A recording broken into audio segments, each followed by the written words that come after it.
তেতিয়াহ'লে আপুনি দেখক যে তাত এখন ফটোত যদি মই আছো, মোৰ প্ৰতিদিন টাইমৰ এজন সাংবাদিক যদি তাত জড়িত আছে, আপোনাৰ যদি আপোনাৰ দম আছে। কালি প্ৰেছ ক্লাবৰ ইলেকশ্যনৰ পিছত কিয় বোমা ফুটালে সাংবাদিকসকলে? এইবিলাক সাংবাদিকে বোমা ফুটাই দিলে।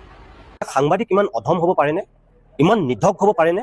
সংবাদ মেলত নিজেই এই কথাটো উচ্চাৰণ কৰিলে তেতিয়াই আচল গুমৰ ফাকটো পৰিষ্কাৰ হৈ গ'ল। সঁচা কথা ক'বলৈ গ'লে যে মুখ্যমন্ত্ৰীয়ে নোকোৱা হ'লে মই গম নাপালোহেঁতেন যে ইয়াৰ নেপথ্যত যে তেওঁ জড়িত হৈ আছিল বুলি। কাৰণ তেওঁ মুখৰ বক্তব্যত এইটো পৰিষ্কাৰ হৈ গ'ল, কাৰণ তেওঁ কৈ দিলে যে তাত বোমা ফুটোৱাৰ লগে লগে মোলৈ এইটো ফটো আহি গ'ল। মই এতিয়া তেখেতক চেলেঞ্জ কৰিছোঁ, আপোনাৰ তাত যিহেতু ফটো আছে, আপোনাৰ যদি দম আছে তেতিয়াহ'লে আপুনি দেখক যে তাত এখন ফটোত যদি মই আছোঁ, মোৰ প্ৰতিদিন টাইমৰ এজন সাংবাদিক যদি তাত জড়িত আছে, আপোনাৰ যদি দম আছে তেতিয়াহ'লে আপুনি দেখক, মই চাওঁ বোমা ফুটাইছে। তোমালোকে চোৱা তেনেহ'লে। কৈছে নহয় আমি ভিতৰতহে আছোঁ, ইয়াত আছোঁ, কিন্তু বাহিৰত চাউণ্ড ওলাইছে।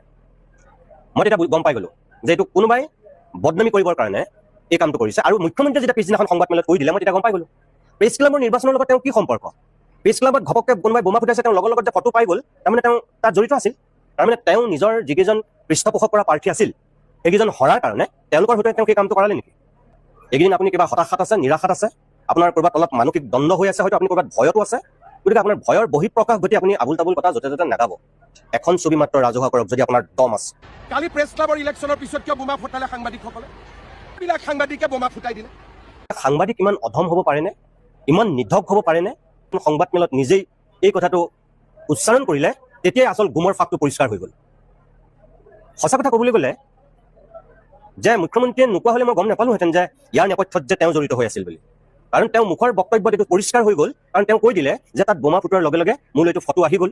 মই এতিয়া তেখেতক চেলেঞ্জ কৰিছোঁ, আপোনাৰ তাত যিহেতু ফটো আছে, আপোনাৰ যদি দম আছে তেতিয়াহ'লে আপুনি দেখক যে তাত এখন ফটোত যদি মই আছোঁ, মোৰ প্ৰতিদিন টাইমৰ এজন সাংবাদিক যদি তাত জড়িত আছে, আপোনাৰ যদি দম আছে তেতিয়াহ'লে আপুনি দেখক, মই চাওঁ বোমা ফুটাইছে।